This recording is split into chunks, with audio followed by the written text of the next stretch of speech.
Hello everyone, this is Tom from Dirk Witte Music Store in Utrecht, the Netherlands. And today we are taking a look at another one of the very great little Gibson acoustics, vintage Gibson acoustics, the LG-1. We must have covered maybe like 5 LG-1s in the past number of months, so this is next up in line. Doesn't make this one any less cool than the former ones whatsoever. This is a really, really cool mid-1960s one. So this is a 1965 Gibson LG-1 in its original sunburst finish. So, just like with the previous ones, this was of part of the LG line that Gibson made from like the 1940s up until like the 1970s, I believe. That then consisted of the LG-0, LG-1, LG-2 and the LG-3. This one being the LG-1. Let's start off with the LG-0. That will be a mahogany top or like a fully mahogany little acoustic guitar with this body shape, the LG body shape. And also would get no binding whatsoever, so that's kind of like the most bare bone version of the LG. And then next up is the LG-1, this one being, and that then features a spruce top and then also some binding and ladder bracing. And then the LG-2 would then get the same woods, but then it would get X bracing. And then the LG-3 is basically the LG-2, but then with a natural top. So this is, the LG-1 again with the spruce top, solid spruce top and solid mahogany back and sides, and then ladder bracing. And that is quite cool about the LG-1s, is the ladder bracing. What that then means is that the bracing underneath this top is like done in a ladder pattern. That is what they are called. Whereas most modern guitars, especially nowadays, get X bracing, which is kind of like in an X shape. So what that then means for the tone is that this sounds way more boxy and old school and really vintage, because what's kind of like the main difference between ladder bracing and X bracing is that the X bracing gives you more bass response because of that pattern that the top has kind of like more room to like produce those low frequencies over here at the top, whereas the ladder bracing is a little bit more stiff in that sense. Don't get that confused with this sounding worse, because it doesn't sound worse, it just sounds different. Ladder bracing really has kind of like a tonal character of its own. Again, sounds very vintagey, very old school and very bluesy, so this is just a really fantastic model for blues, for folk and for like old school fingerstyle playing. Yeah, it just sounds fantastic, as we will hear so in a few minutes. Like I said, the woods then spruce, mahogany back and sides, obviously all solid. Also got some single ply binding around the top as well as on the back.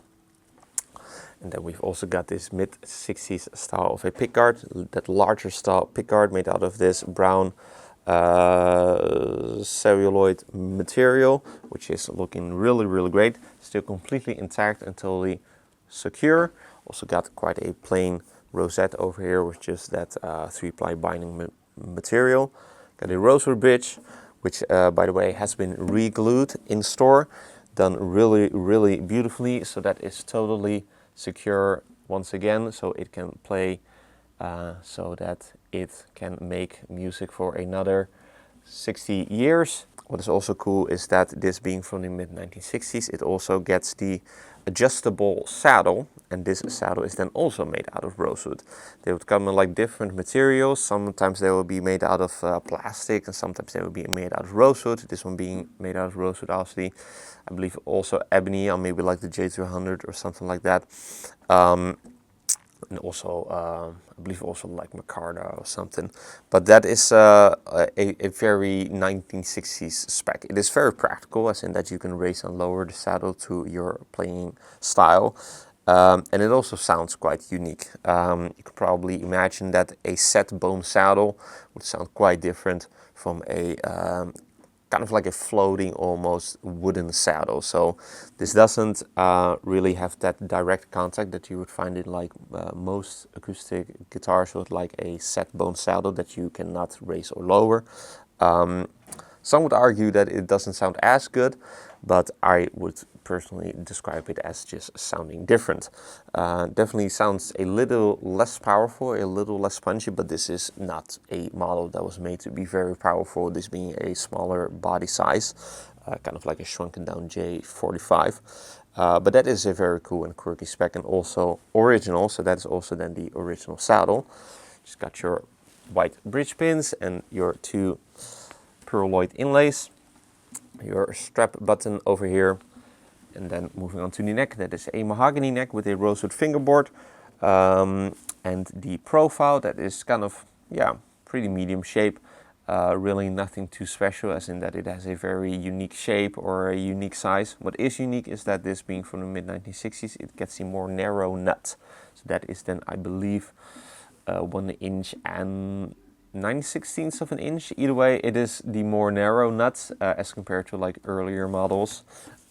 So it is a little bit more close together, but it just plays really, really great. Does make for a unique feel, not so much in the profile, but like as in the width. But I just think that it plays really, really great. Again, rosewood fingerboard with just your dot pearloid inlays. Got also the original nut, which is also then, I believe, made out of micarta or something like that, kind of like a synthetic bone material. Headstock is also a very plain looking headstock with your Gibson logo silkscreen. And then your truss rod cover, that's also just plain black. And then here on the back we've got the original 3-in-a-row Cluson tuners with the plastic tips. And this one, again, being from 1965, obviously it is vintage, and it also looks to be vintage. Smells to be vintage. So you've got a ton of wear and checking, but nothing too crazy. Obviously, hopefully you can see that really nicely there in the light. A load of finish checking that is just, yeah, true aging. Has been done by just playing this thing for a lot of hours. But again, nothing major when it comes to wear. So no big gouges or big cracks or whatnot. You got this spot over here on the back, which is kind of like a buckle worming, but that is probably the quote nastiest spot of wear that you can find on this entire guitar. So I would say that for its age, it is actually in a really, really nice shape. Also then on the back of the neck, just looking really, really nice. Most of the finish is still there. It hasn't been played through really all that much. So yeah, again, in a pretty nice shape. So really cool little guitar. LG-1s, we love them here. We have had, and we have multiple ones in the store. So yeah, really cool little guitar. LG-1s, we love them. We have multiple of them in the store right now. So if you are in the market for one, we also have one from the late 1940s. Got another one from the 1960s, or I believe even 2 from the 1960s. I believe also from the 1950s. So yeah, we have multiple choices. Yeah, this one is just as cool as any one of those. Plays and sounds fantastic. Also with that re-glued bridge. You can be rest assured that you can play this really fantastic little Gibson vintage acoustic for another number of years to come. So let's then move on to that part and let's play it and hear what it sounds like. But first, if you're interested in this 1965 Gibson LG-1, be sure to head over to the links in the description for further details. If you enjoyed this demo, be sure to like the video for more cool little vintage acoustic guitars like these. Cool electric guitars, bass guitars even, all of that really cool stuff. Also be sure to like us and follow us on our socials, Instagram and Facebook. Links are also in the description. With all that being said, let's see what this 1965 Gibson LG-1 sounds like. Going to be playing some chords and then some fingerstyle playing so that you can get a good impression of what this really fantastic little Gibson acoustic guitar from 1965 sounds like. So let's move on to that part and let's then take it for a spin.